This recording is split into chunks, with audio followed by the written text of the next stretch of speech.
Del Museo del Patrimonio Municipal, darle la bienvenida a esta casa, agradecerles mucho su presencia y con un plus añadido hoy que juega España en el Mundial, con lo cual pues lo de ustedes, vamos a escuchar a nuestro conferenciante, va a ser una delicia, pero evidentemente a veces hay gente que tiene el corazón partido y creo que les ha podido a ustedes la cultura en una dimensión, a la otra cultura popular en la otra. Bien, iniciamos hoy el ciclo de conferencias que bajo el título Grabados y grabadores en la España moderna va a complementar lo que es la exposición que sobre el grabador y dibujante Francisco de la Torre inauguramos hace pocos días con el alcalde de la ciudad en la sala de exposiciones temporales. Y cómo no podía ser de otra manera, pues el comisario de la exposición, la persona que más sabe sobre aquel Francisco de la Torre, grabador y maestro de dibujo, que no hay que confundir con el actual alcalde de la ciudad. Hubo una pequeña broma cuando tuvimos la inauguración, porque él llegó al museo y dijo, vamos a inaugurar la exposición de mi tocayo, ¿no? Entonces, pues realmente el profesor Federico Castellón, que fue la persona que nos trajo el proyecto, que lo ha culminado yo creo que de una manera felizmente, pues en este ciclo de conferencias que vamos a hablar del grabado en la España moderna, pues era lógico que él iniciase él mismo. Federico Castellón y yo nos conocemos desde hace, vamos a decir, muchísimos años. No hay que especificar tampoco cuántos, pero yo quiero destacar de su persona, primero, su dedicación docente. Es un docente vocacional, es un docente que sigue ejerciendo en estos momentos, y en segundo lugar su vocación investigadora, que creo que es algo que cierra un círculo perfecto en torno a una persona que, como los grandes ejemplos que hemos tenido todos los que nos hemos dedicado a ambos aspectos, pues la docencia y la investigación se complementan y realmente permiten enriquecer una a la otra. Él es maestro, profesor de educación primaria, especialista en ciencias sociales, música. Luego hizo la licenciatura de Filosofía y Letras con especialidad en Historia Contemporánea. Es maestro por oposición y durante muchísimos años pues fue coordinador del Gabinete Pedagógico de Bellas Artes de Málaga, donde desarrolló, y créanme, soy testigo de ello, una labor magnífica, tanto a través de sus publicaciones de difusión del patrimonio, de difusión de los elementos históricos sobre patrimonio, museos, exposiciones en Málaga entre 1986 y el año 2009. Y luego Federico, que es un hombre completísimo, pues tiene su dimensión cofrade, que en esta casa, y quien les habla pues la valora también de una manera muy especial, porque gracias a él el rico patrimonio documental e histórico de la Archicofradía Sacramental de Nuestra Señora de los Dolores pues lo ha puesto en valor, lo ha adecuado a las nuevas estándares archivísticos, y a través de su difusión y de su estudio pues ha hecho muy notables publicaciones y muy notables exposiciones, y ahora pues nos tiene preparado una, yo creo que para otoño, también sobre un título tan sugerente como los proveedores de Nuestra Señora. Yo tengo finalmente que comentarles que esta exposición viene al hilo de un magnífico trabajo monográfico que sobre Francisco de la Torre publicó el CEDMA hace no demasiado tiempo, y que ese trabajo monográfico, todas las personas que hemos tenido acceso a él, que lo hemos visto, que lo hemos leído, que nos hemos deleitado con él mismo, y quiero hacer una mención especial en el recuerdo y en la emoción en el recuerdo al profesor Antonio Garrido. Siempre él y yo coincidíamos, Federico, en que ese trabajo podía haber sido perfectamente una tesis doctoral, simplemente que tú no quisiste encauzarlo por ese camino, pero era un trabajo espléndido que ahora se plasma en la exposición de abajo. Así que yo, cumpliendo ese deber de protocolo, esas formas que hay siempre que guardarlas, pues he presentado a Federico Castellón. Ha sido un placer presentarlo. Un placer el dirigirme a ustedes. Y estas cosas, tengo que hacer una reflexión final, estas cosas del protocolo y estos elementos propios de, bueno, del buen hacer y de la educación y de la tradición, hay que mantenerlo. Ustedes saben que hace muy pocos días hubo un incidente entre el presidente de la República Francesa y un estudiante de bachillerato, en que se dirigió al presidente diciéndole hola Manu, y el presidente pues le dijo, en fin, con toda educación, que a él se dirigía cualquiera como señor presidente de la República. Yo creo que hacer la presentación como hay que hacerla, pues es un tributo necesario a lo que es nuestra mejor tradición académica y nuestra mejor tradición, digamos, en el agradecimiento a la magnífica, estoy convencido, charla que Federico nos va a impartir ahora. Así que muchas gracias por la exposición, muchas gracias por estar aquí y, repito, gracias a ustedes por haber venido al Museo del Patrimonio Municipal en una tarde complicada. Yo les dejo a ustedes con Federico y ya pues me bajo y vamos a escucharlos todos con atención. Bueno, buenas tardes, se me oye, ¿no? Pues buenas tardes a todos, muchas gracias por venir. Como dice Elías, es una tarde compleja, a algunos directamente les interesaba el tema, pero de como a ver el fútbol no venía, de manera que yo les agradezco mucho que estén hoy aquí todos ustedes. Agradecerle a Elías y al Museo del Patrimonio Municipal esta exposición de Francisco de la Torre.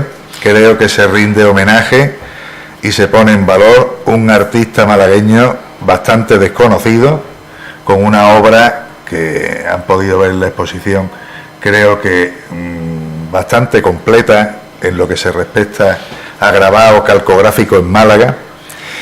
Y ya digo, venía muy bien además esta exposición aquí después del ciclo que hubo de la litografía, de las pasas.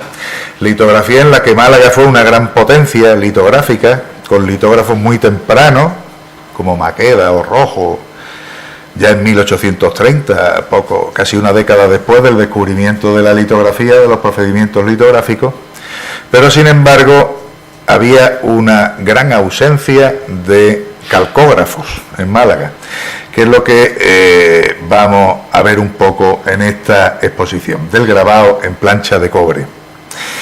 También la conferencia pues nos permite ver una serie de facetas que no se ven en la exposición, es lo que yo he procurado. Vamos a ver un poco la obra que hay abajo, pero la obra que hay abajo está bastante explicada, me parece. Yo creo que hemos procurado, tanto en los textos como en el montaje, el diseño, hacer una exposición bastante didáctica y completa para que todo el mundo la pueda entender. Pero de todas maneras, hoy la veremos también, pero vamos a ver distintas facetas sobre cómo era el grabado que había en Málaga antes de la llegada de la Torre. Vamos a desarrollar también un poco cómo se distribuían y se vendían y se anunciaban esas estampas. Y también vamos a ver la faceta laboral de la Torre, más a fondo de lo que pues sería imposible poner todo esto en la exposición. La conferencia pues nos da la posibilidad de desarrollar esto. Y luego ya veremos su obra, los modelos iconográficos que utiliza fundamentalmente. De la Torre es un hombre que conoce perfectamente los modelos que se están haciendo por los grandes calcógrafos de la Ilustración en España, y a su manera técnica, porque él tiene una técnica menos desarrollada, pero desarrolla también estos modelos en sus grabados. De manera que veremos también luego al final lo que cómo queda el grabado una vez tras la muerte de la Torre.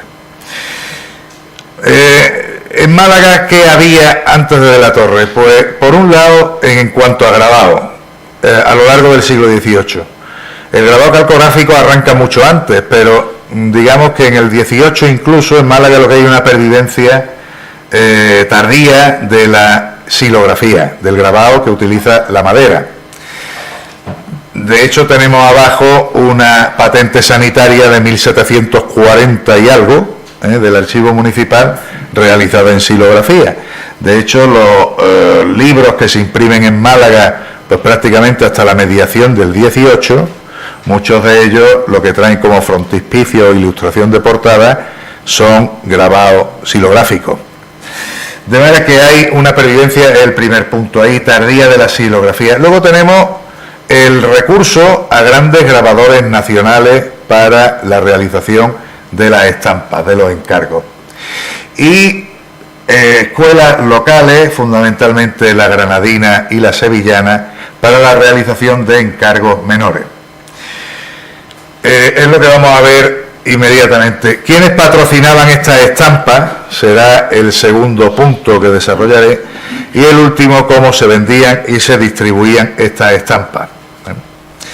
Bueno, aquí tenemos una muestra, yo he hecho una selección, sobre todo de lo que hay en calcografía antes de Francisco de la Torre, y este recurso a otros grabadores, o a grabadores que nada más que firman una obra, incluso en Málaga, no sabemos si son malagueños o no, pero firman una obra. Por un lado tenemos, un poco pasada la mediación del siglo XVII, el grabado de la izquierda, Glauco y Sila, que es un libro de los primeros libros ilustrados en calcografía que se hacen en Málaga.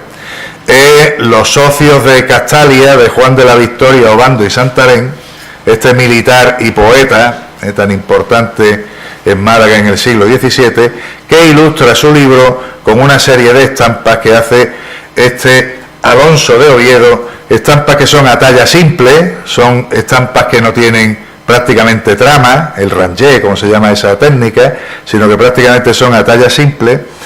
Pero en fin, son unos grabados bastante ingenuos. Está Hércules con el león de Nemea, está en una serie de grabados, pero que conforman casi, podríamos decir, el primer gran libro ilustrado en calcografía que se hace en Málaga.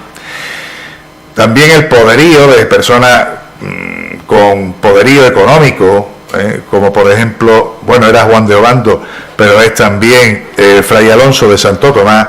Pues Fray Alonso de Santo Tomás encarga el frontispicio que vemos ahí en el centro de las constituciones sinodales del Obispado de Málaga a Juan Felipe Hansen, que es un gran grabador holandés que había grabado también las constituciones sinodales del Obispado de Valencia y poco después se establece en Sevilla.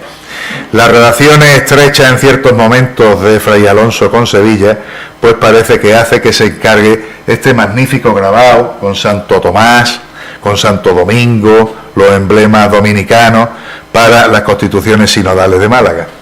También las poderosas corporaciones como la Cofradía de San Eloy de los Plateros, que realiza ese magnífico frontispicio de sus constituciones, que realiza Fray Matías de Irala, que es uno de los grandes grabadores que hay en ese momento en España. Matías de Irala es un fraile madrileño que desarrolla una gran actividad grabadora y es un gran teórico también del grabado en estos momentos. También se hacen retratos de personalidades singulares en la vida de Málaga. A la izquierda tenemos el retrato de Fray Alonso de Santo Tomás, que graba un misterioso Ocaña, también en Málaga, en 1685. Otro de los personajes singulares podría ser el padre Rojas, que fue el que el conde de Buenavista trae para el establecimiento de los filipenses en Málaga, del que se realiza este retrato por Tomás Francisco Prieto, que era grabador de la Casa de la Moneda de Madrid, un gran grabador en hueco, pero también grababa en lámina, y representa al padre Rojas con la campanilla y el crucifijo, que era como iba a la Plaza de la Constitución a predicar, a la Plaza de las Cuatro Calles, donde iba a predicar en predicación pública.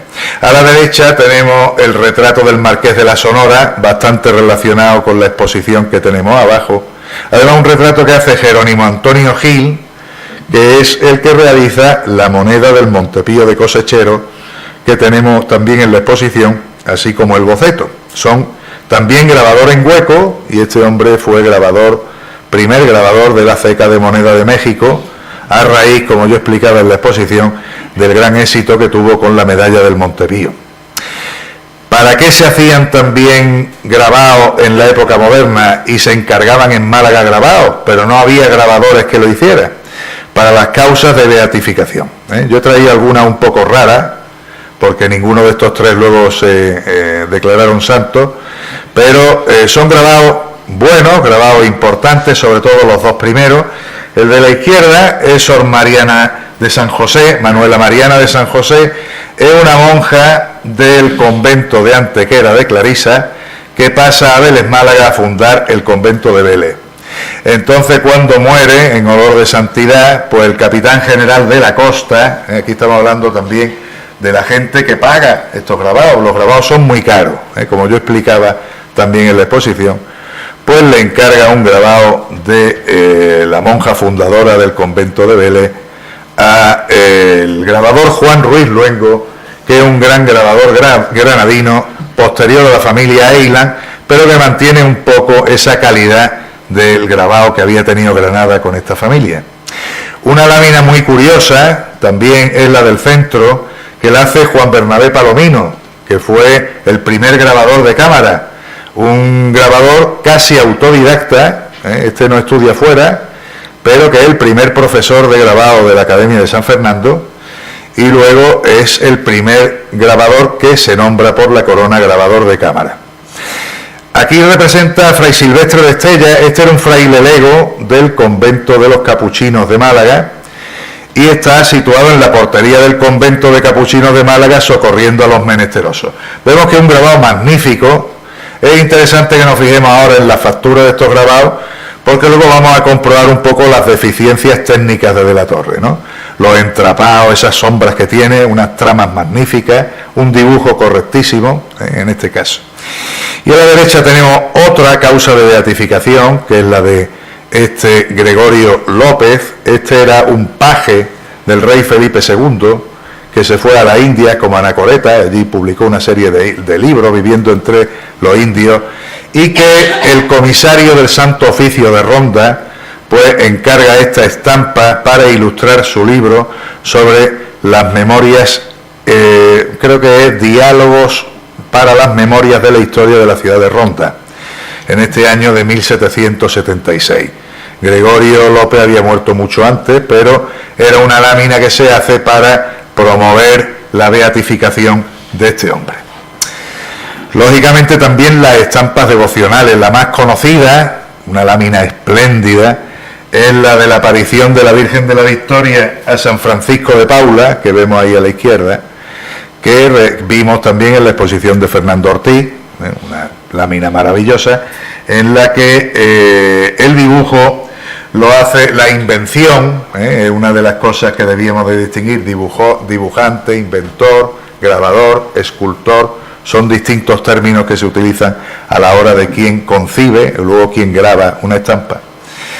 Pues realiza este maravilloso dibujo Fernando Ortiz y lo graba un gran grabador valenciano como será Manuel Monfort.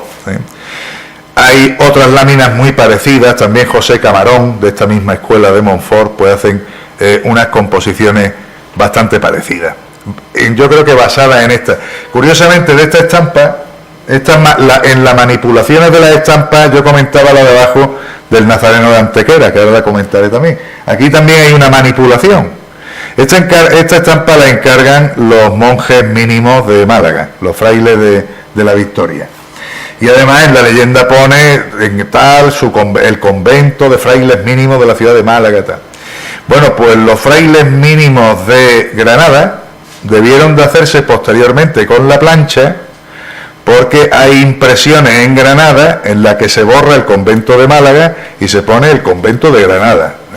Luego ese tipo de manipulaciones se solían hacer mucho en las estampas, bien eliminando los que las patrocinaban o bien también eliminando los que las hacían. En el centro tenemos Jesús del Mayor Dolor, de la Cofradía del Mayor Dolor de Antequera, una lámina magnífica de Manuel Salvador Carmona, que es, digamos, el grabador más conocido, que fue profesor de la Escuela de Bellas Artes de San Fernando de Madrid, después de Palomino. Carmona es becado para estudiar en París estudia y triunfa, graba en instituciones francesas, y luego viene a Málaga con una gran fama que había adquirido en Francia, se casó con una francesa, y aquí monta un taller de grabado con mucho éxito, aparte de su labor docente en la Escuela de Bellas Artes de San Fernando, de la que saldrán una gran generación de grabadores. A la derecha tenemos una lámina también magnífica de su hermano, Juan Salvador Carmona. Curiosamente ellos no se llamaban Salvador Carmona, Carmona era su tío, Luis Salvador Carmona, que era escultor.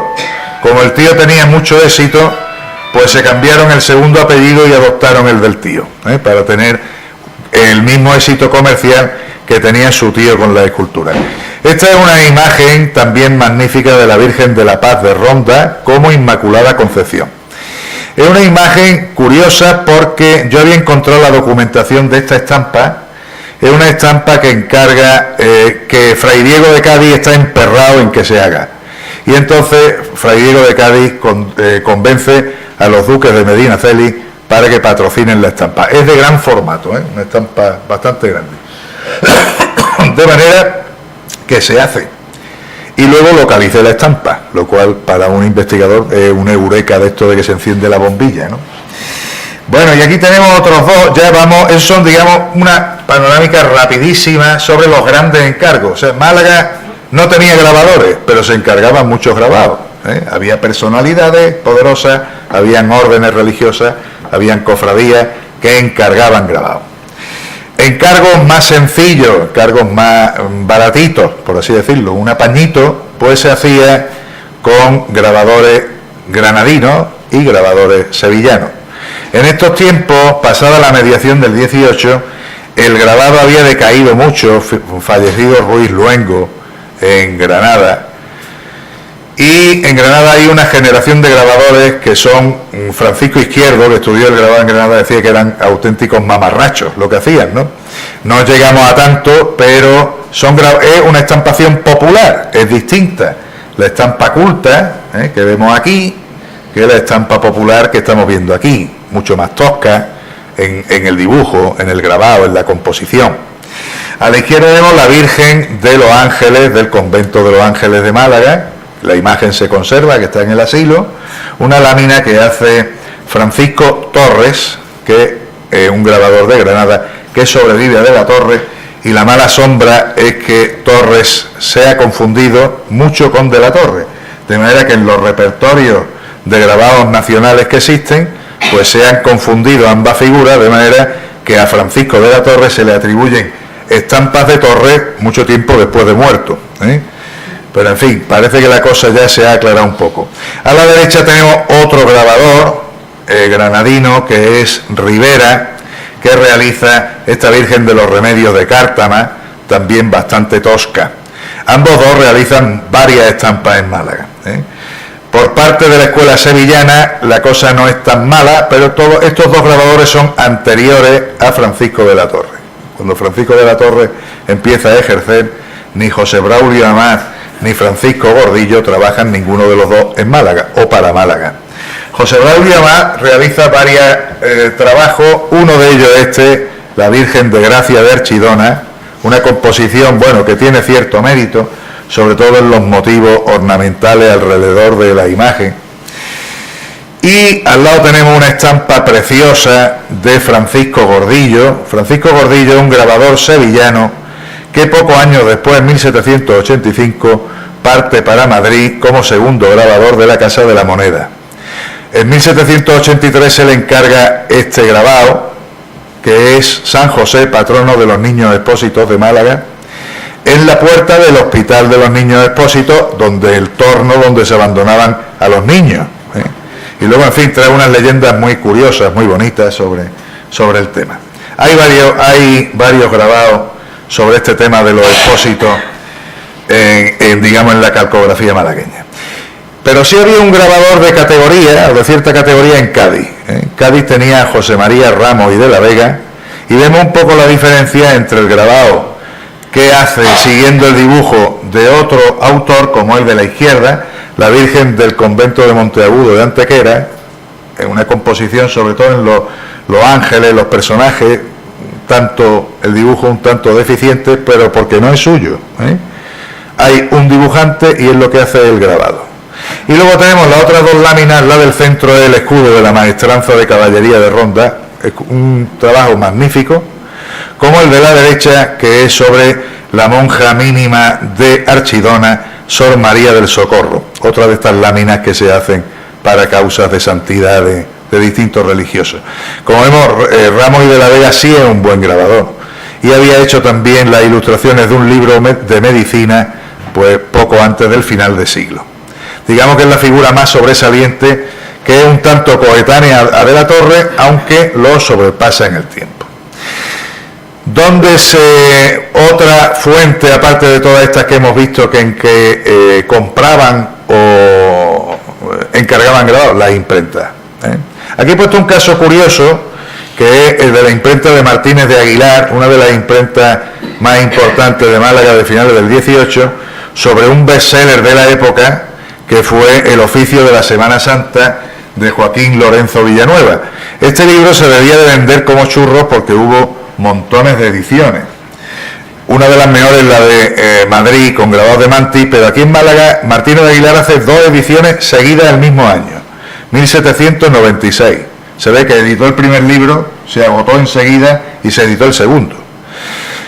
¿Qué hacían los impresores? Pues compraban las estampas. Ya no eran encargos, sino que se compraban lotes de estampas. Yo he encontrado en distintas documentaciones en el archivo provincial de ventas de lotes de estampas por parte de las imprentas. No es que se encargaran, sino que ya se compraban hechas y se incluían en los libros. De manera que aquí Martínez de Aguilar tenemos 6 escenas del Evangelio de la Pasión, con grabados de Andrés Giraldo, bastante buena. Estamos viendo ahí esa imitación, un tantito inocente, pero en fin, con buena factura, del Cristo de Velázquez que desarrolla Andrés Giraldo, que es un grabador madrileño que se afinca en Granada, y a la derecha unas láminas espantosas que Martínez de Aguilar utiliza en la segunda edición. Luego hace una primera edición más de lujo, que se agota pronto, y una segunda edición bastante tosca, como esa que se hace ahí. Todo este mundo de la estampa, cómo se distribuía, cómo se vendía. Por un lado estaban los estamperos en las puertas de las iglesias, en las porterías de los conventos, estampa que seguimos viendo cuando las cofradías organizan sus cultos y montan sus mesas en las puertas de la iglesia, con las estampitas de la... Yo precisamente hoy que me he puesto el traje, pues me he encontrado una de la Virgen de los Dolores metida del último culto que hubo, no sé qué año, porque hace años que no me pongo este traje, pero en fin, es usual. Aparte de eso tenemos la distribución gratuita entre la población, el lanzamiento de las aleluyas, una cosa que se sigue haciendo. Si visteis la Magna Mariana que hubo en Málaga hace poco, pues hubo un lanzamiento de aleluyas de la Virgen de la Esperanza enorme, esa distribución gratuita de las estampas sobre la población. Ahí tenemos una plancha de la aleluya. Esa plancha se conserva en la catedral, me referiré a ella un poco más despacio después, de José María de la Cerda. Luego se distribuían las aleluyas. Y otra cosa era la venta en imprentas, la venta en librería o la venta en tiendas de grabado. Y en Málaga, a finales del 18, teníamos una tienda de grabado en calle Granada, la tienda de Antonio Estrologo, tiene una S líquida ahí, un tanto raro, del que yo encontré este anuncio, como que vemos ahí en el centro, pone aviso al público. Es un anuncio del semanario erudito y curioso malagueño de finales del 18. Málaga, a finales del 18, ya contaba con una publicación periódica. Y en este anuncio dice que viene un señor de Milán cargado de instrumentos de ciencia y de barómetros y no sé qué otras cosas, y estos instrumentos se podían adquirir en la tienda de estampas de don Antonio Estrólogo en calle Granada. Luego había una tienda de estampas en calle Granada. Aparte, ahí tenemos otros 2 anuncios. El de arriba corresponde a una edición de estampas de San Felipe Neri como santo protector de los terremotos, y este es de la Gaceta de Madrid, en el que se dice que estas estampas, para la gente estar bien protegida ante este tipo de catástrofes, se vendían en las porterías de esta corte en Valencia y en Málaga.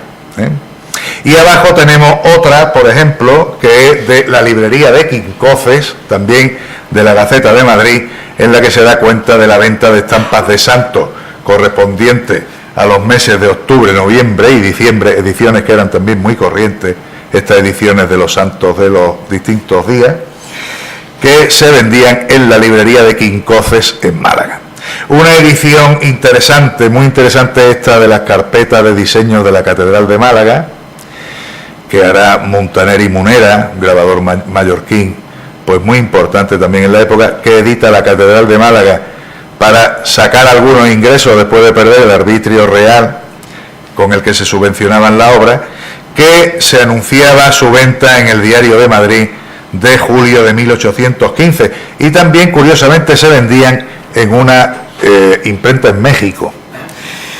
Este es un caso muy curioso, es una estampa de la presa del navío Quiles, que estamos viendo ahí en el medio, ese barco central, con esas pequeñas cañoneras que hay alrededor, y es un hecho bélico que tuvo mucha importancia en estos momentos en que pequeñas cañoneras de la Marina Española pues apresaron a este navío. Y entonces la Gaceta de Madrid hizo un extenso artículo y además patrocinó esta estampa, para lo cual pues la dibujó Francisco de Francia y la graba una señora, es un caso extrañísimo, que se llama Isabel Ramírez. Yo es el único caso, aparte de Ana Eiland, que conozco de grabadora. Isabel Ramírez la graba en Málaga en 1801. Y había el anuncio en la Gaceta de Madrid que decía que se hallará en Madrid esta estampa, grabada en Málaga, en la librería de Barrio Nuevo, frente a la imprenta real. Pues todos estamos viendo un poco cómo era la distribución de estas estampas y su venta. ¿Había grabadores en Málaga en calcografía con anterioridad de la Torre? Sí, concretamente 2, aparte de estos que esporádicamente firman una estampa. Por un lado, el padre Juan Vicente Zamora, del que tenemos ese magnífico libro abajo, expuesto con el San Felipe, las memorias de la congregación en Málaga, y luego ya viene a Málaga e ingresa en la congregación de San Felipe. Era un hombre con, aparte de sus conocimientos científicos, con habilidades artísticas. Pintaba, dibujaba y también, según el que le sucede escribiendo las memorias de la congregación, sabía abrir láminas. De manera que hay estas 2 laminitas firmadas. Hay otras láminas en el libro que podían ser de él, pero he aventurado decir que fueran del padre Zamora, que son los Sagrados Corazones que vemos ahí en el centro. Una lámina bastante digna, sobre todo el tratamiento del dibujo, no tanto en el grabado, pero los angelitos, en fin, están hechos bastante bien. Y luego a la derecha un grabado que está muy desgastado, que es Nuestra Señora de la Luz y Santa Lucía, pero en fin, puede tener su interés histórico, porque la advocación de la Virgen de la Luz fue una de las cosas que se prohibió con Carlos III y que habían introducido los jesuitas y habían mantenido los filipenses. Otro es José María de la Cerda, al que nos vamos a referir a lo largo de la conferencia en algunos momentos. José María de la Cerda es el representante de la estampa popular en Málaga en estos momentos. A la derecha vemos la Virgen de la Salud, que está en una capillita, en un balcón, que estaba situado en la calle Granada, esquina con calle Santa Lucía. Como veis, bueno, pues es un grabado deficiente en el dibujo y deficiente en el grabado, pero en fin, que entra dentro de esta óptica ingenuista y atrayente de la ilustración popular. Y luego de la Cerda le mete mano, yo creo que porque ya no había otro aquí a quien recurrir, pues le mete mano a retallar las planchas de la Aleluya de la Catedral de Málaga, labor que hace en 1805 y 1807. Las planchas de la Aleluya son unos magníficos trabajos, por un lado del taller de Carmona y por el otro de Vicente Galcerán, que es otro de los grabadores importantes de esta época. Esas planchas estaban muy desgastadas de haberse impreso muchas veces, y entonces se le encarga de la Cerda por parte del Cabildo de la Catedral que las retalle. Esto lo estudió muy bien Charo Camacho. De manera que él retalla las planchas, borra los autores, se pone él solo y luego hace cosas como esta. Fíjense, el San Rafael parece que copiado, se dice, del que hay de Fernando Ortiz en la Catedral, malísimo realmente. frente a otras estampas importantes que vemos absolutamente distintas, las realizadas por estos grandes talleres madrileños. Pero es otra de esas figuras que nos encontramos en el grabado en Málaga, coetánea de la Torre y que le sobrevive. Bueno, pues nos encontramos a Francisco de la Torre en 1783 en Antequera. Yo he lucubrado y lo explicaba cuando hemos hecho esas visitas con los amigos del museo en la exposición, que probablemente de la Torre viniera de Granada por el establecimiento de una escuela de dibujo que quería plantear allí, la escuela el embrión que no llegó a cuajar de la Academia de Nobles Artes de Antequera. Está prácticamente el año 1784 y realiza grabados religiosos para distintas corporaciones o congregaciones antequeranas. El de la izquierda es el grabado de el Nazareno de la Sangre, una lámina con una impronta barroca extraordinaria, en la que además nos muestra la impronta barroca de este Nazareno, que es un Nazareno manierista de talla completa, pero que con esas transformaciones barrocas en esta época pues se le debió de poner peluca, su túnica, su cingulón con los ángeles y todo este tipo de cosas. Y de la Torre lo hace igual. Esta plancha, cuando muere su propietario, el que la había encargado, a Francisco de la Torre, pues la compra otro hermano de la cofradía y lo que hace es que se tacha el nombre del que la había encargado y hace láminas con su nombre. De manera que esto causa cierto estupor, se presenta un pleito en el Ayuntamiento de Antequera y finalmente, bueno, la cosa no llega al río, pero en fin, era de estas cosas que se hacían frecuentemente. El segundo, El Niño Jesús Perdido, es una obra que hace el dibujo Miguel de Carvajal y Francisco de la Torre realiza el grabado. De estas obras que vemos que hay un inventor o dibujante y luego un grabador. Partíamos de una fotografía muy mala y se ha hecho un dibujo recreando específicamente para esta exposición. El tercero es San Felipe Neri, una estampa también bastante buena, que realiza para una escuela de Cristo que se había establecido en Colmenar. Las escuelas de Cristo en España fueron numerosísimas y era un poco la adaptación del oratorio de los filipenses a los laicos. Y aunque es para el Colmenar, pone la leyenda que Francisco de la Torre la firma en Antequera. Y la de la derecha es la Virgen de la Salud, que está en la iglesia de Santiago, en un grabado en el que se recrea bastante bien lo que es el camarín de la Virgen, con esa rocalla y esa corona que tiene encima. Pues si conocéis la iglesia, que está en el altar mayor esta imagen, pues veréis que la verdad es que el grabado de la Torre representa, en fin, no fielmente, pero bastante esa imagen. De la Torre, posteriormente, ya en el año 1785, nos lo encontramos establecido en Málaga y realiza la primera obra que veremos también más tarde, que es el escudo del obispo Ferrer y Figueredo. En este planito yo he puesto un poco los principales momentos de su vida. Ahí tenéis la casa de Francisco de la Torre, que según este censo de parroquia del ayuntamiento estaba en la vuelta a calle Agua, pero esa calle Agua estaría más o menos entre la calle Comedia, la calle Juan de Padilla, por ahí, hacia la iglesia de los Mártires, y en uno de esos callejones, por eso pone vuelta, no es la calle en sí, vivía Francisco de la Torre, que en 1799 figura casado y con 3 hijos, cerca del colegio. En la Plaza de la Constitución vemos ahí el Colegio de San Telmo, sede donde también estaba el Consulado del Mar, y el Montepío de Cosecheros, instituciones ilustradas para las que de la Torre realizará una gran producción. En el frente de la plaza, el ayuntamiento y la primera sede de la Económica, que se reunía en sus primeros momentos en el propio salones del Cabildo Municipal, y posteriormente pasa también al edificio de San Telmo. Y en la esquina de la plaza, casi en la esquina hacia calle Especería, estaba la imprenta de Luis de Carreras, para el que de la Torre pues trabaja también frecuentemente. Yo he marcado con un círculo ahí, que ahí tenéis a la izquierda, un poco sus principales datos biográficos. Pues la zona donde se desata los primeros brotes de la fiebre amarilla de 1800, en la zona de Pozos Dulces, cercana al Colegio de San Telmo y a la vivienda de la Torre. Aunque yo no he encontrado el dato de que de la Torre muriera por la fiebre amarilla, pero todo apunta a que con esa edad y en esos primeros brotes que aparecen después del verano de 1800, pues se contagiara y muriera en esta fiebre amarilla.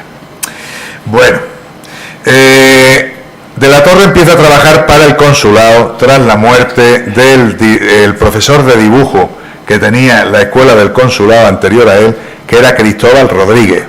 Es una personalidad muy interesante, de la que José Luis Romero realizó un estudio sobre el pleito de los artistas de Málaga, porque Cristóbal Rodríguez encabezó un pleito contra el ayuntamiento que quería cobrarle a los artistas de Málaga impuestos por el establecimiento de tropas en la ciudad. Y entonces Cristóbal Rodríguez aparecía como director de una academia de artes de Málaga. Era profesor de dibujo del consulado, muere pronto, es una plaza que ocupa poco, y en 1786 esta plaza la ocupa Francisco de la Torre, que será director de esta escuela de dibujo. Cuando se crea el Colegio de San Telmo en 1787, pues las enseñanzas que daba el consulado se traspasan al Colegio de San Telmo. Incluso a los profesores del consulado se les da preferencia para ocupar las plazas de profesores en el Colegio de San Telmo. Esto acarreaba la disolución de esta academia de dibujo que de la Torre tenía en el mismo consulado. Pero el maestro de la Torre pues logra convencer al consulado de la importancia de mantener esta academia de dibujo, porque era útil para todos los oficios, no solo para los alumnos de náutica. De hecho, el consulado pues parece que lo toma en serio, parece también, no, el consulado seguro que lo toma en serio, pero parece que también la Hermandad de Viñeros, y el consulado le sigue aportando una pequeña subvención económica para él y para el mantenimiento de esta academia hasta su muerte. Yo he encontrado aportaciones del consulado de la Torre hasta en 1799, un año antes de su muerte, de manera que estaría pluriempleado, llevaría la plaza de profesor de dibujo del consulado y la plaza de San Telmo. Esta es una de las obras que se conserva de su estancia en el consulado, este plano del puerto de Málaga, en el que vemos, bueno, el castillo de San Lorenzo, que ha aparecido ahora con la obra del metro, el nacimiento de la Alameda, la Tarazana, la antigua aduana, aquí, la nueva pescadería, que estaba aquí en este lado, las casas de Martínez, que darían lugar a la calle Martínez, el espigón nuevo, con la capilla del puerto y la linterna, la primitiva farola, y luego otros elementos como el barco del registro de sanidad, que está aquí, o el barco del registro de rentas, que eran los aduaneros de la época, que estaban en este lado. Plano curioso que se conserva en el archivo de la Armada. Esta academia de dibujo, siguiendo con el tema, se encontraba en el propio Colegio de San Telmo al menos hasta 1797, en el que hay un escrito en el que se le dice a de la Torre que debe de sacar su academia particular del colegio. Yo luego no he encontrado ningún otro en el que diga o dónde se mudó o si siguió allí. Supongo que seguiría allí. El horario de la academia pone después de la oración, al atardecer. Eran enseñanzas nocturnas que se impartían a los jóvenes, un poco lo que yo hago, pero en aquel entonces, que se impartían a los jóvenes después de sus faenas laborales. De manera que la academia necesitaba, ahí sí he encontrado la lista de materiales que tenía esta academia de dibujo de la Torre en el consulado, veloncillos, faroles, un pequeño mobiliario, papel de marca, lápices. Y luego lo que sí es muy curioso es que había dos modelos, los célebres modelos de yeso para los estudiantes de dibujo. Sí es muy curioso, en el personal había dos muchachos que le ayudaban a abrir y cerrar la academia, encender los velones, recoger, y un pintor que copiaba modelos de la Academia de San Fernando para los alumnos. De manera que estamos viendo, y eso aparece textualmente en la documentación, que él estaba perfectamente al tanto, no solo por toda esta obra que hemos visto, toda esta obra en Málaga de todos estos grandes grabadores, sino que estaba al tanto de las corrientes que había en esos momentos en la Academia madrileña.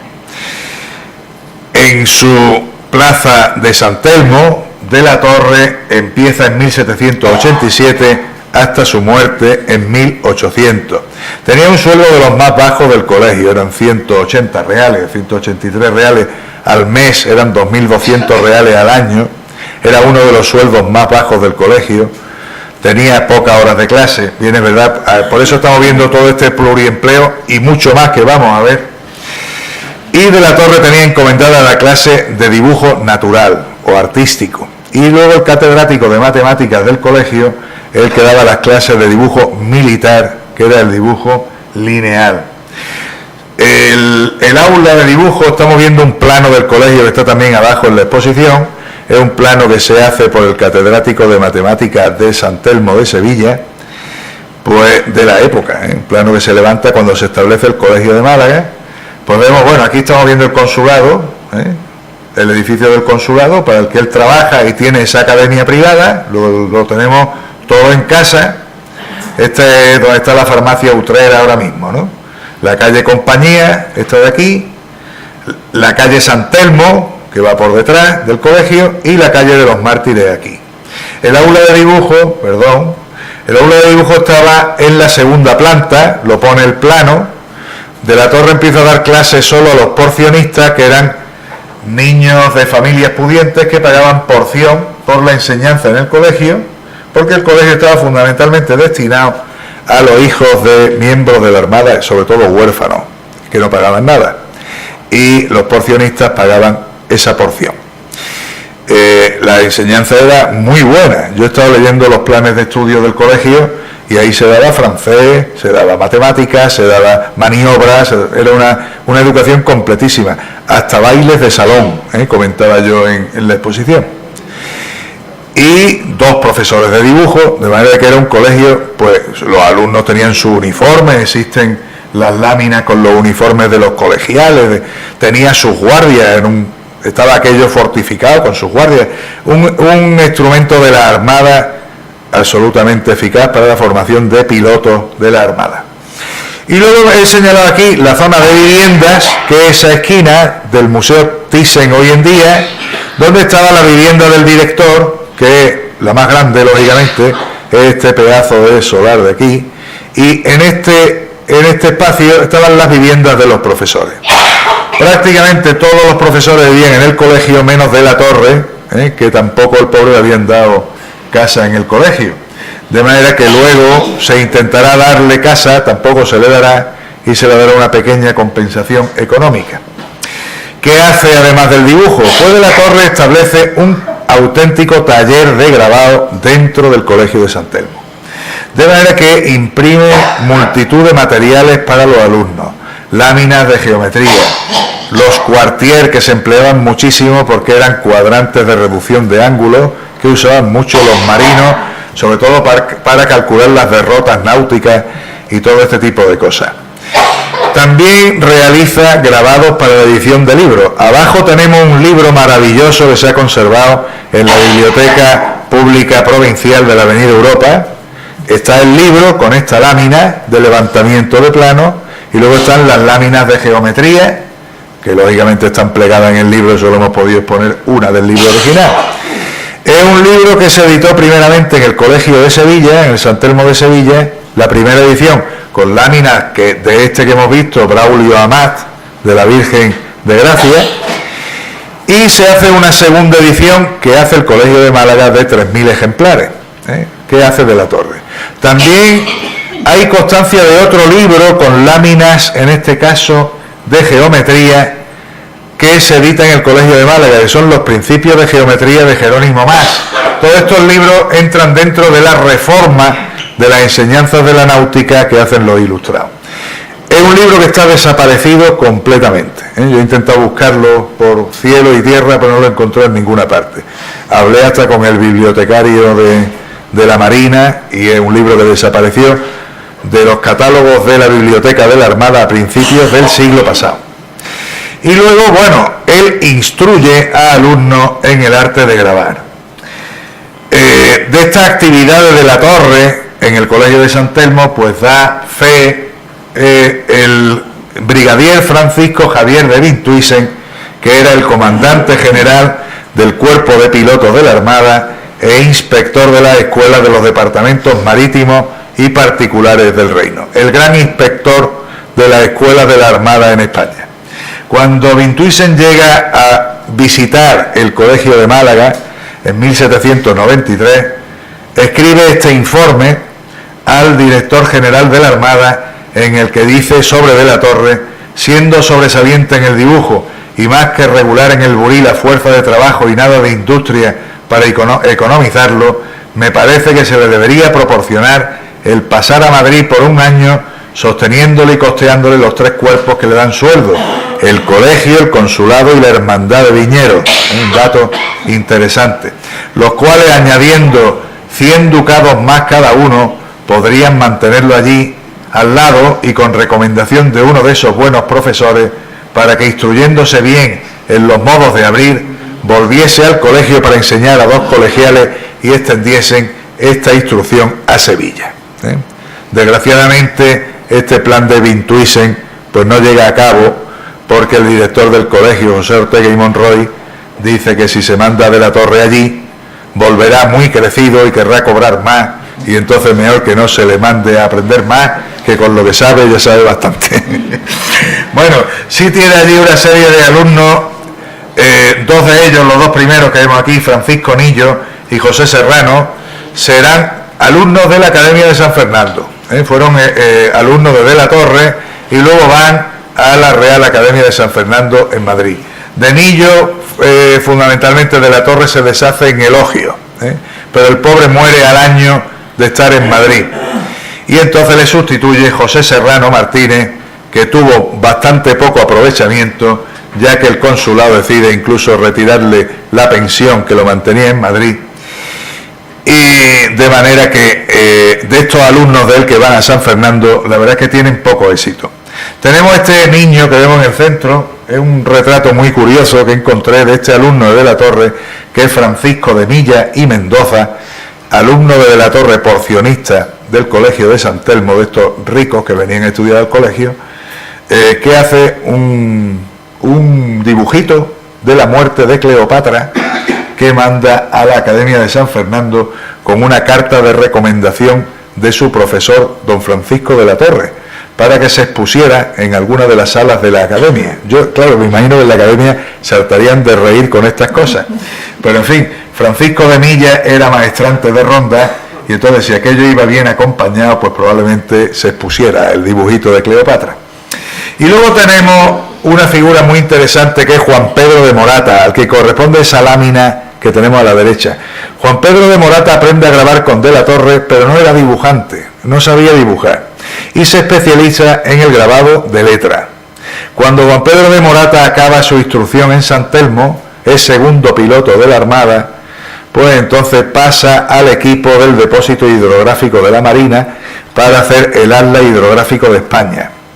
Y en el Atlas Hidrográfico de España hay unos grabados de letras maravillosos de Juan Pedro de Morata, que es uno de los 4 o 5 calcógrafos importantes de la Marina española en estos momentos.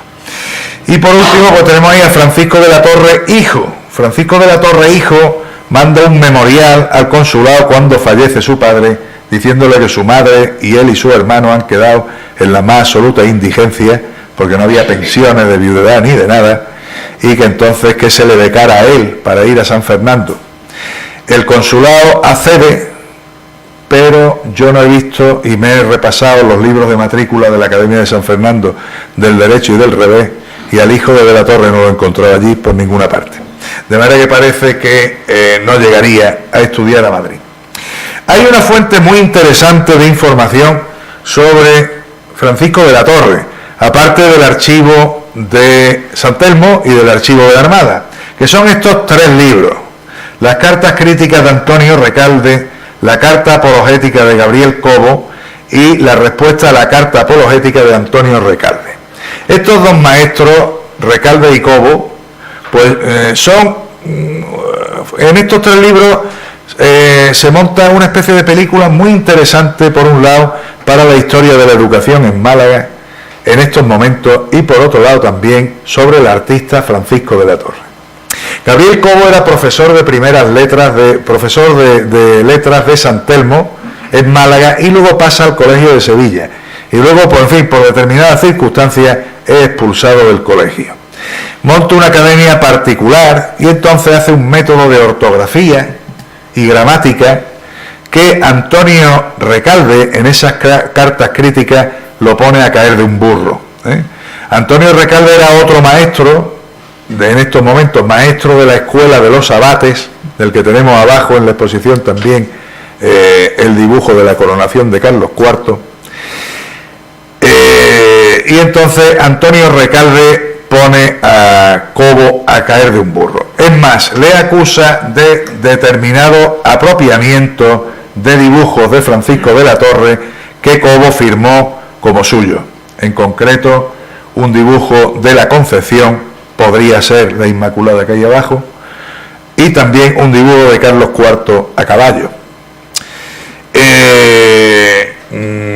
También Cobo acusa a Antonio Recalde de apropiarse del cuadro del retrato de los monarcas de Carlos IV y María Luisa de Parma, que hemos visto en la exposición en el espacio dedicado a la coronación de Carlos IV, en el que en la leyenda que vemos debajo de este grabado que hizo la Escuela de los Niños Abates, donde era maestro Antonio Recalde, se pone que el retrato de los monarcas lo hizo Antonio Recalde y luego lo grabó de la Torre.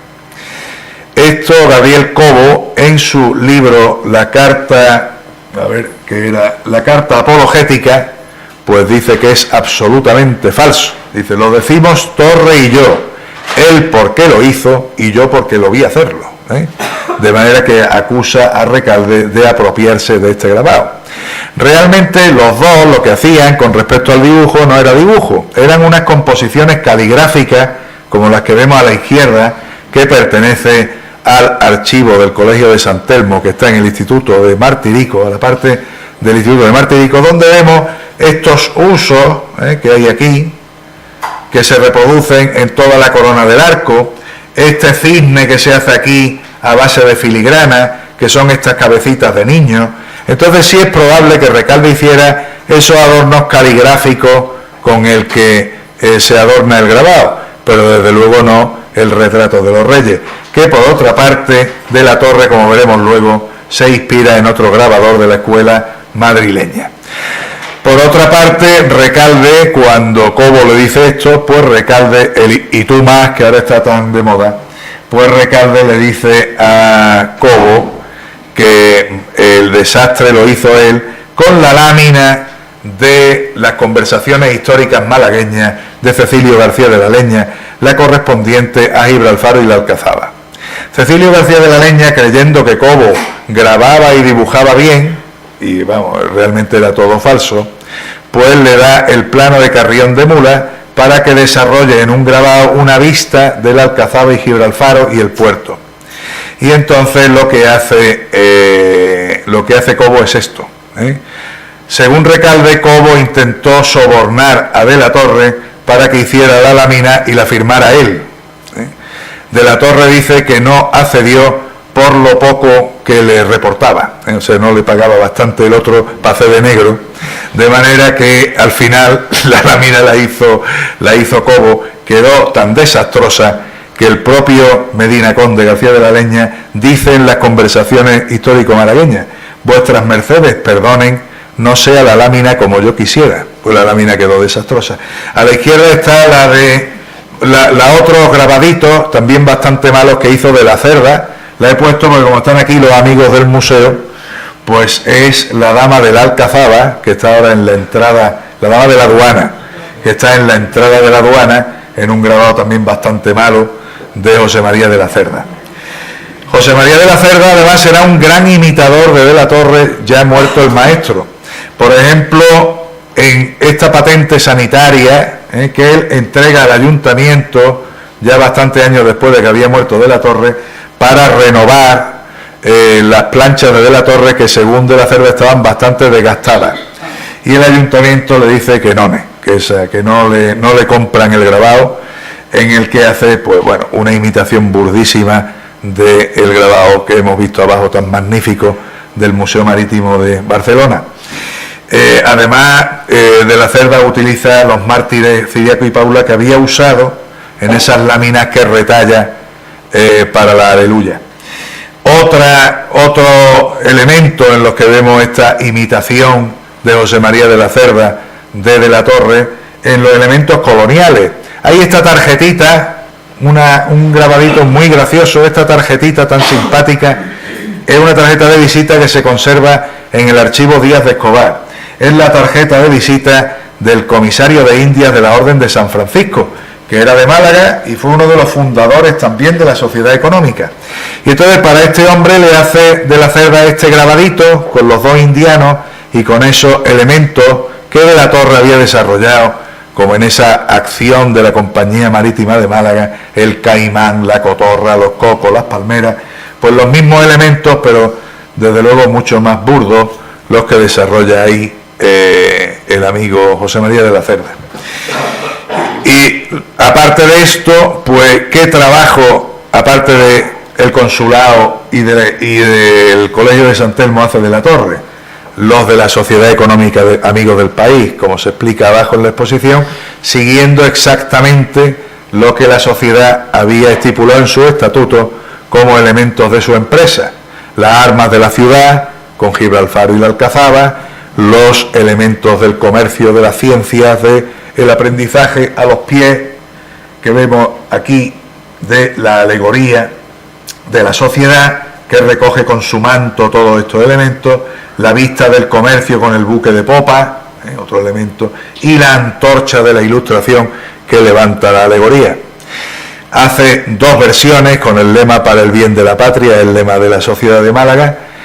Hace dos versiones, una para los estatutos, que es la que vemos a la izquierda, y la de la derecha, que se utiliza en dos documentos de la Sociedad Económica, como es el título de socio y también en la impresión del discurso inaugural de la Sociedad Económica.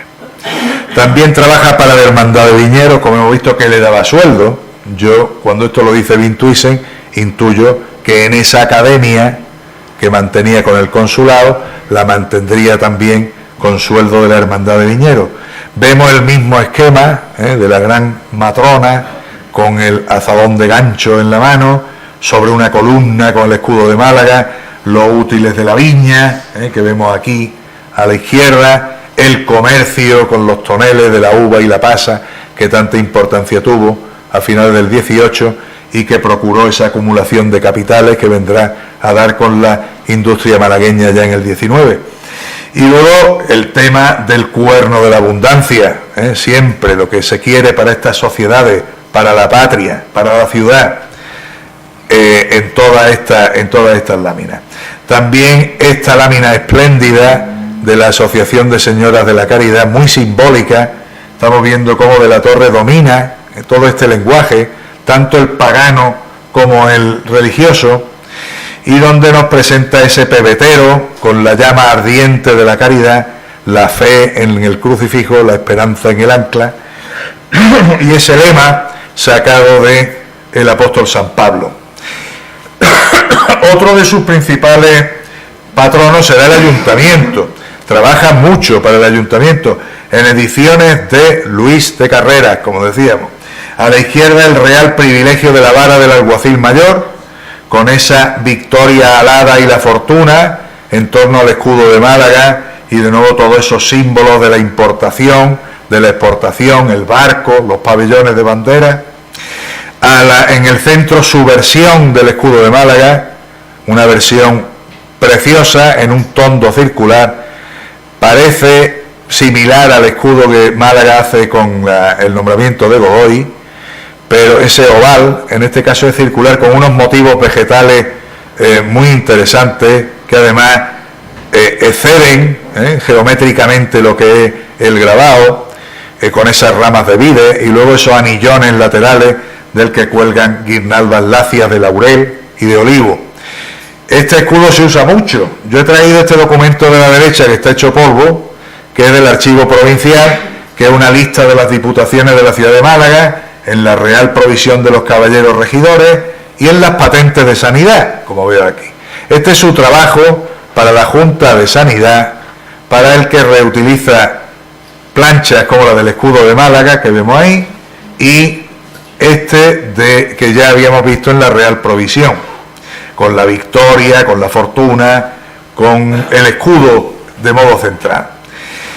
También estas dos magníficas, todo esto son del Museo Marítimo de Barcelona, donde vemos la fortuna con la cornucopia, el barco, los productos marítimos, los lemas, a la izquierda, mantén la vigilancia, protege la ciudad, a la derecha, protégenos Virgen Santa de los peligros del mar, siempre pendiente a las epidemias. Estas patentes, como ya explicamos suficientemente, pues se expedían a los buques y a los tripulantes y pasajeros de los buques cuando salían de puerto, diciendo que salían de una ciudad libre de contagio. Y entonces tenían que ir presentando este documento en cada sitio donde iban desembarcando, si no, no se les permitía desembarcar. Y entonces presentaban patente limpia, se decía. En los principales puertos había unos lazaretos provisionales hechos de madera, que cuando el barco del registro de sanidad, ese que hemos visto en el planito, llegaba con el médico, veía que había contagio o que había alguna sospecha, pues se metía todo el mundo en el lazareto y ahí estaban a pasar la cuarentena. Y si había ya algún tipo de contagio, se hundía incluso el buque completo con toda la carga, porque estas epidemias llevaban una mortalidad inmensa acarreada.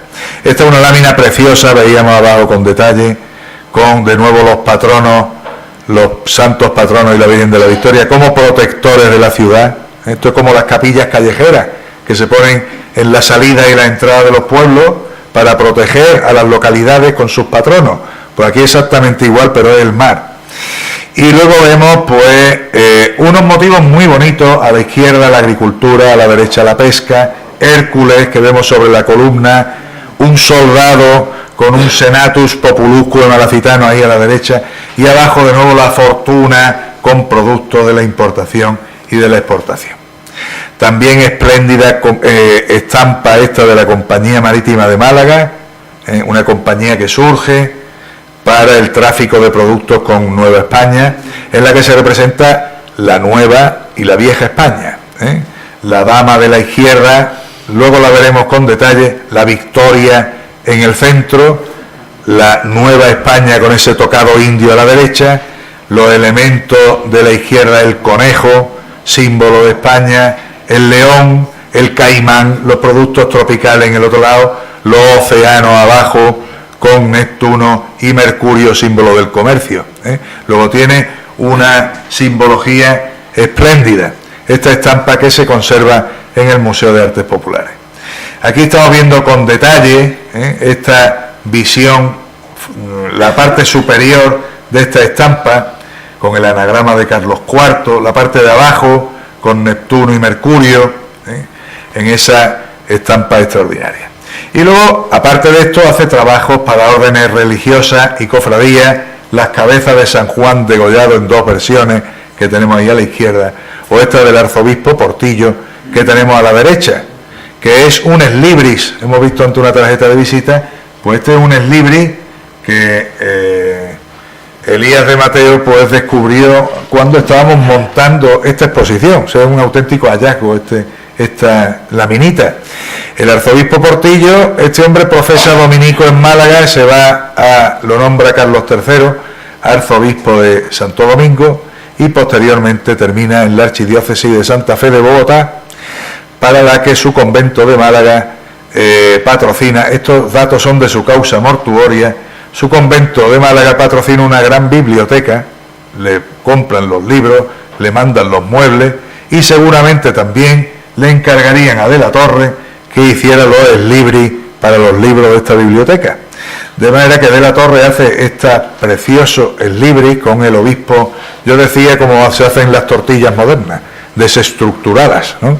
Pues aquí está las armas del obispo desestructuradas, está la cruz patriarcal por un lado, la mitra por otro, las armas sobre el respaldo de la cátedra, una cosa pues bastante novedosa, y la señora con los libros como símbolo de la erudición eclesiástica. Trabajos para particulares como Antonio Ocaña, que era profesor de maniobras del colegio, también una lámina de la que tenemos el cobre, la plancha de cobre abajo. No me voy a extender mucho porque yo creo que ya esto va demasiado largo, ¿no? Y la última obra, que es esta, que es la del obispo Ferrer y Figueredo. Bueno, no es que sea, es la primera que hace en Málaga, pero son también trabajos para particulares. También los grabadores hacían obras de producción propia para venderla a ellos, era muy común hacer. En esta no tiene encargo de nadie en la leyenda ni de nada. Es un retrato de Fray Diego de Cádiz, que era un predicador muy famoso en su época, tenía mucho tirón, y entonces se hicieron muchísimas estampas de Fray Diego de Cádiz.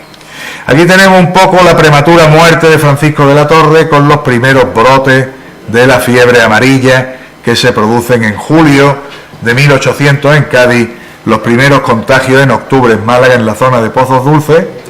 De la Torre muere el 23 de noviembre de 1800, y luego muere su sustituto en 1803, mueren bastantes profesores del Colegio de San Telmo, incluso el contador y el director del colegio, el propio Ortega y Monroy, en 1804. ¿Dónde bebe de la Torre? Vamos a hacer un rapidísimo repaso. Los modelos iconográficos, su Inmaculada es una Inmaculada distinta, no es el modelo andaluz de niña joven, más finita, más delicada. En este caso, pues se inspira en esta Inmaculada más rotunda. Tengo que coger la notilla porque este se me ha olvidado. Este se me ha olvidado. Bueno, vamos a seguir, porque el nombre de ese grabador se me ha olvidado. En la coronación de Carlos IV tenemos dos grabados de Carmona, uno que es Carlos IV y los príncipes de Asturias, y este de Carlos III y los príncipes de Asturias, y el de abajo Carlos IV y María Luisa de Parma. Vemos varios elementos que se repiten: el león, el escudo, los distintos elementos, el barco, pero la referencia más directa es esta. A la izquierda vemos un grabado de Bartolomé Vázquez, que es un grabador madrileño que introduce el grabado de puntos y el grabado a color, y a la derecha es de Francisco de la Torre. Como vemos, son casi idénticos, pero realizados con técnicas diferentes, técnica que de la Torre no sabe. Por ejemplo, de esa vieja España, esa matrona sobre el león, pues hay un referente muy claro en esta obra América, que es un cuadro de Lucas Giordano que se conserva en el Palacio Real de Madrid, una serie de los 4 continentes, y del que Juan Antonio Salvador Carmona hará un espléndido grabado, del que vemos que hay bastantes similitudes, ¿no?, entre la que hace de la Torre y la que hace Carmona. Aquí vemos el grabado de Jerónimo Antonio Gil para la medalla de la Hermandad de Cosecheros, en el que de la Torre se inspira bastante para ese grabado de la Hermandad de Viñeros.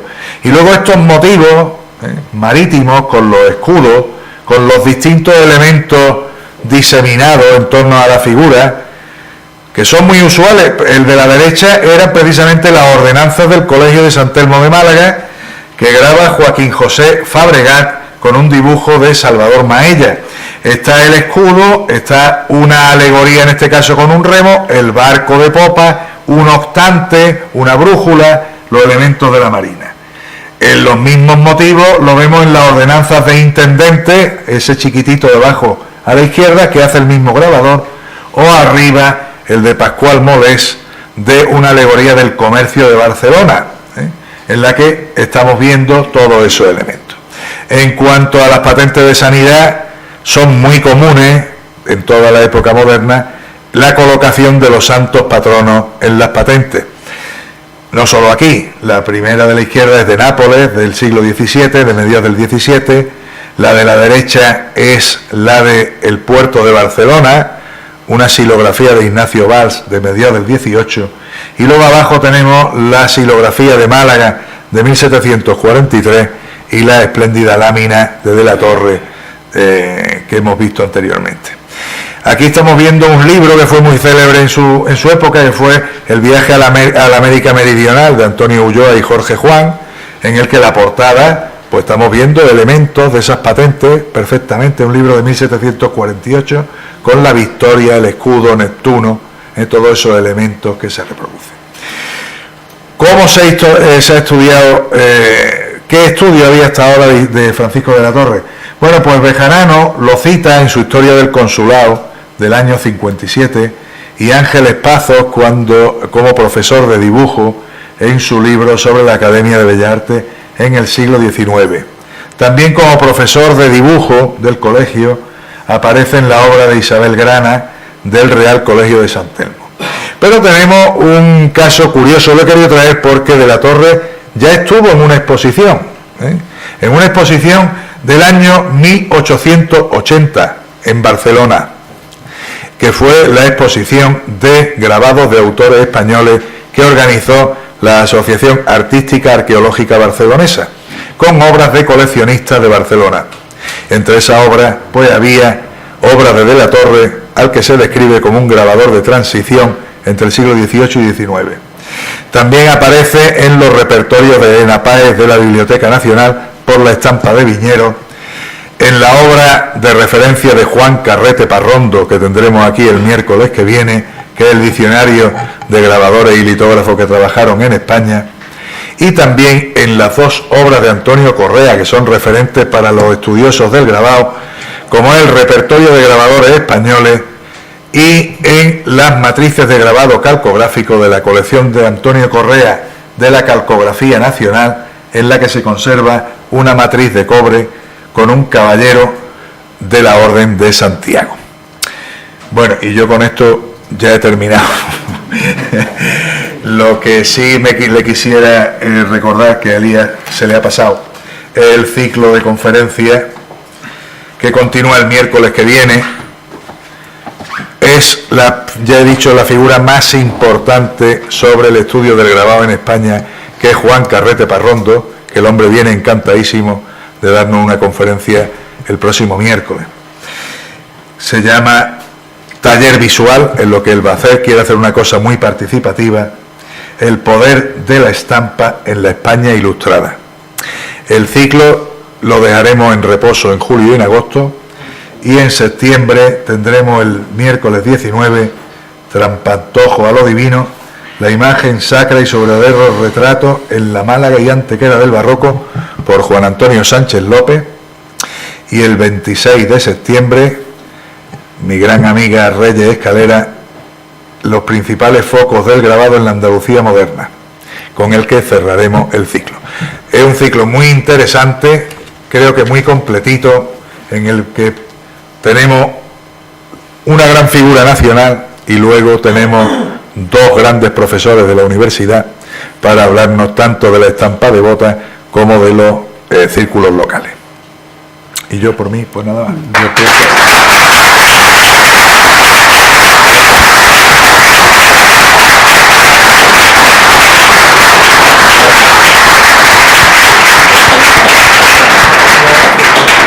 Bueno, como ustedes verán, se nos ha hecho corta la conferencia del profesor Castellón.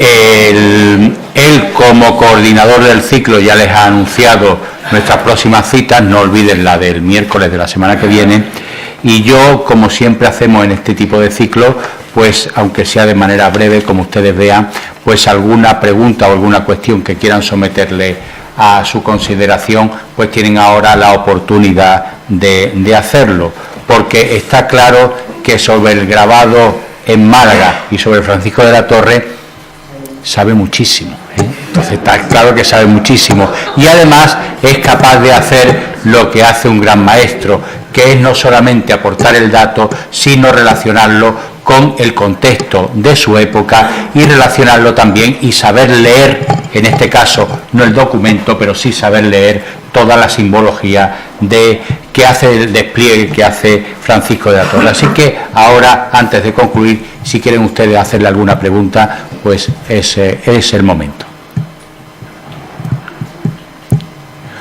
Pues nada, vamos a ver si España sale bien parada esta noche, y yo le pido de nuevo un fuerte aplauso para Federico.